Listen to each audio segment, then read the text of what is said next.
അതിമനോഹരമായി വളർന്നു നിൽക്കുന്ന ഒരു പൂന്തോട്ടത്തിൽ നിറച്ചും പൂക്കൾ ഇങ്ങനെ പുഞ്ചിരിച്ചു നിൽക്കുന്ന കാഴ്ച കണ്ടപ്പോൾ അസൂയ പൂണ്ട് ഒരു മനുഷ്യൻ അതിനെ പരിപാലിക്കുന്ന ആളുടെ അടുത്തെത്തി. എന്നിട്ട് ചോദിച്ചു, ഈ ഉദ്യാനം കാണുമ്പോൾ എനിക്ക് വളരെയധികം അസൂയ തോന്നുന്നു. താങ്കൾ എങ്ങനെയാണ് അതിമനോഹരങ്ങളായിട്ടുള്ള ഇത്രയധികം ചെടികളെ ഇതിനകത്ത് വളർത്തിയെടുക്കുന്നത്? അല്ലെങ്കിൽ എങ്ങനെയാണ് ഇത്രയധികം പൂക്കളെ വളർത്തിയെടുക്കുവാൻ താങ്കൾക്ക് കഴിയുന്നത്? ആ മനുഷ്യൻ പുഞ്ചിരിച്ചുകൊണ്ട് മറുപടി പറഞ്ഞു, ഓരോ ചെടിയുടെ വളർച്ചയ്ക്കും തടസ്സമായിട്ട് നിൽക്കുന്ന കാര്യങ്ങൾ എന്തൊക്കെയാണ് എന്ന് കണ്ടെത്തി ആ തടസ്സങ്ങളെ നീക്കുക മാത്രമാണ് ഞാൻ ചെയ്യുന്നത്. വളർച്ച അതിൽ സ്വതസിദ്ധമായി ഉണ്ടാകുന്ന ഒന്നാണ്. അദ്ദേഹം ആ ഉദ്യാനത്തിൻ്റെ മൂലയിൽ വളരുന്ന ഒരു മുല്ലച്ചെടിയെ കാണിച്ചു കൊടുത്തു. നോക്കൂ, ആ മുല്ലച്ചെടിക്ക് വളരണമെന്ന് ആഗ്രഹമുണ്ട്. എന്നാൽ അതിനു ചുറ്റും വളർന്നു നിൽക്കുന്ന കാടും പടലങ്ങളും മുള്ളുകളും അതിൻ്റെ വളർച്ചയെ കെടുത്തി നിൽക്കുകയാണ്.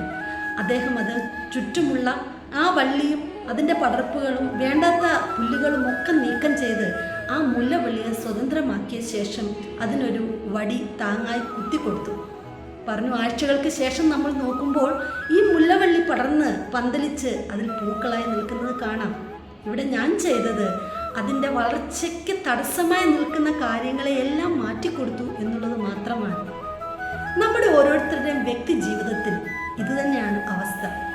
നമുക്കെല്ലാവർക്കും വളരണമെന്നും പൂക്കണമെന്നും കായ്ക്കണമെന്നും ഒക്കെ ഉണ്ട്. പക്ഷേ അത് മറ്റുള്ള ആരോ ഒരാൾ കൊണ്ടുതരും, അല്ലെങ്കിൽ മറ്റുള്ളവർ അതിനൊരു സാഹചര്യം സൃഷ്ടിക്കുമെന്ന് കരുതി നമ്മൾ ആരും ഇരിക്കേണ്ട. മറിച്ച് നമ്മുടെ വളർച്ചയ്ക്ക് തടസ്സം നിൽക്കുന്ന കാര്യങ്ങൾ നമ്മളിൽ ഉണ്ട് എങ്കിൽ അതിനെ ഇല്ലായ്മ ചെയ്യുക. നമുക്ക് ചുറ്റുമുണ്ട് എങ്കിൽ അതിൽ നിന്ന് സ്വതന്ത്രമാകുവാനുള്ള ഒരു മനസ്സ് നമ്മൾ കണ്ടെത്തിയാൽ തീർച്ചയായിട്ടും ആ മുല്ലച്ചെടിയെപ്പോലെ വളർന്ന് പന്തലിക്കുവാനായിട്ടും മറ്റുള്ളവർക്ക് സുഗന്ധമേകുവാനും നമുക്ക് സാധിക്കും. അങ്ങനെ സുഗന്ധം വഹിക്കുന്ന നല്ല മനുഷ്യരായി മാറുവാൻ നമ്മൾക്ക് ഓരോരുത്തർക്കും സാധിക്കട്ടെ എന്ന് ആശംസിക്കുന്നു. Wish you all good luck. Thank you.